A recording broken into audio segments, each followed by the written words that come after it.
আল্লাহর হাবিব সাল্লাল্লাহু আলাইহি সাল্লাম বলেন, আল্লাহ যখন বলবে বনি ইসরাইলের আল্লাহর ওলি 550 বছর ইবাদত তুমি করেছো, হায়াত দিয়েছি আমি আল্লাহ, এখন তুমি তোমার ইবাদতের বিনিময়ে জান্নাতে যেতে চাও না আমার দয়ায়।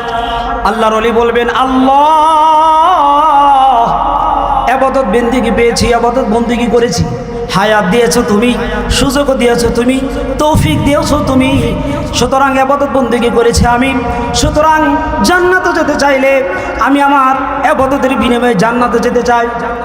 আল্লাহ রাব্বুল আলামিন বলবে, বান্দা, এই বান্দাকে শিক্ষা দেওয়ার জন্য একটা জান্নাত আর জাহান্নামের মাঝখানে ফেরেশতার মাধ্যমে রাস্তা করে দিবে। বলেন আল্লাহু আকবার। এক সাইডে জান্নাত আর এক সাইডে জাহান্নাম, মাঝখানে রাস্তা। আল্লাহর ওলি যাবে, ঘুরবে, আল্লাহর ওলিকে আল্লাহ শিক্ষা দিবে। আল্লাহর দয়া ছাড়া কোনো ব্যক্তি জান্নাতে যাইতে পারে? জোরে বলে, জান্নাতে যাইতে পারে? আল্লাহর ওলি হাঁটবেন। আমার ভাইরা, আমার বন্ধুরা, গভীর মনোযোগ দিলে অনেক শিখতে পারবেন। গভীরভাবে নজর করেন, দিলটা একটু নরম করেন। আল্লাহর ওলি হাঁটবেন, হাঁটতে হাঁটতে এক পর্যায়ে চলে যাবে, হাঁটতে হাঁটতে তার পরিশ্রম হয়ে যাবে। পরিশ্রম হওয়ার সময় সে অনুভূতি করবে পানির পিপাসা লেগে যাবে, পানির পিপাসা লাগবে, কিন্তু পানি পানি করে চিৎকার করবে, কিন্তু পানি পাবে না। পরকাল এমন একটি বিষয় যেখানে ঈমান আমল ছাড়া কিছুই পাওয়া যায় না রে বাবা।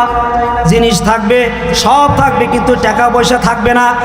দুনিয়ার জমিনে আমরা যা কিছু করি টাকার বিনিময়ে করি, কিন্তু পরকালে যা কিছু হবে ঈমান আর আমলের বদৌলতে হবে। কথা বলেন ঠিক নেবে ঠিক? আরো জোরে বলেন ঠিক নেবে ঠিক?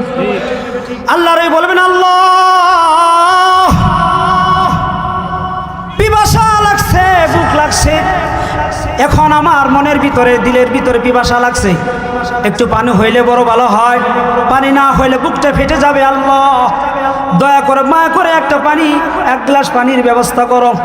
দোয়া করবে, দোয়া করতেই করতেই দেখা যাবে রাস্তার এক কানির ভিতরে, কোনার ভিতরে একজন ফেরেশতা পানির পিয়ালা নিয়ে দাঁড়ায় আছে, এইভাবে দাঁড়ায় আছে এবং বলতেছে, এক গ্লাস পানি পাওয়া যাবে, তার বিনিময়ে 300 বছর ইবাদত। কত বছর? জোরে বলা লাগবে, কত বছর?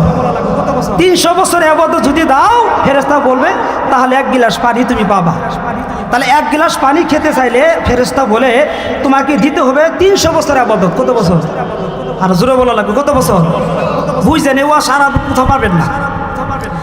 আল্লাহর ওলি বলেন, আল্লাহর হাবিব বলেন, আল্লাহর ওলি এক গ্লাস পানি খাবে 300 বছর। এক বর্ণনা আছে 350 বছর, ধরে 350 বছর ইবাদত দিয়ে আল্লাহর ওলি এক গ্লাস পানি খাবে। পানি খাইছে, একটু দিলের ভিতর শান্তি আছে, শরীরের ভিতরে একটা কি আছে, শক্তি চলে আসছে। পানি খাইলে একটা ক্লান্তি দূর হয়, শক্তি চলে আসে, আসে না নাই? সামনে হাঁটবি, হাঁটার পরে আবার কিছুক্ষণ যাওয়ার পরে ওই বান্দার প্রসাবের ব্যাগ হয়ে যাবে। প্রসাব করবে কিভাবে? প্রসাব করতে যাবে, কিন্তু প্রসাব আসবে না। আল্লাহু আকবার। চেষ্টা করবে আর বলবে, আল্লাহ প্রসাবের ব্যাগ হয়েছে।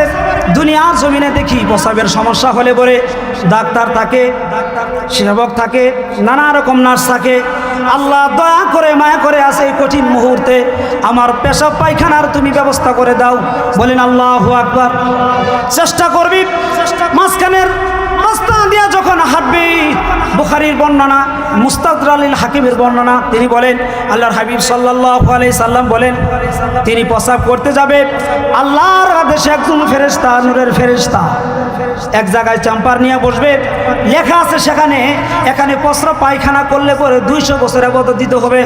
কত বছর? আগে 350 বছর, আর এখন আছে তার আমলে 200 বছর। 350 আর 200 কত? জোরে বলেন। 350 আর 200 কত? ইবাদত বন্দেগী আছে না শেষ? জোরে বলেন, আছে না শেষ? পানি খাইছে, প্রস্রাব করছে, শেষ। এখন ফেরেশতারা বলবে, আল্লাহ এই বান্দা যে আমার দয়া জান্নাতে যেতে চাই নাই, তার ইবাদতের যোগ্যতা চাইছিল, এখন তো আমলনামা জিরো। ওয়াজ বুঝতেছেন তো? ওই আল্লাহর বান্দা আবার আসবে আল্লাহর কাছে, আল্লাহর কাছে আসার পড়বে, তার ভুল ধরা পড়বে, আল্লাহ বুঝি নাই, ভুল করে ফেলেছি। আল্লাহর কুদরতি পায় সেজদায় পড়ে যাবে, আল্লাহ অন্যায় করেছি, ভুল করেছি, তোমার দয়া বুঝতে পারি নাই আল্লাহ, আমি গুনাহগার, মেহেরবানি করে আমাকে তোমার দয়ায় আমার জিন্দেগির সকল গুনাহ মাফ করে দাও। বলেন সুবহানাল্লাহ। আল্লাহর বান্দা অবশেষে ভুল বুঝতে পারবে। আল্লাহ রাব্বুল আলামিন ওই বান্দার অতীতের সকল গুনাহ ক্ষমা করে দিয়ে আল্লাহর দয়ায় আল্লাহ রাব্বুল আলামিন ওই ব্যক্তিকে জান্নাতে প্রবেশ করাই দিবেন। বলেন সুবহানাল্লাহ।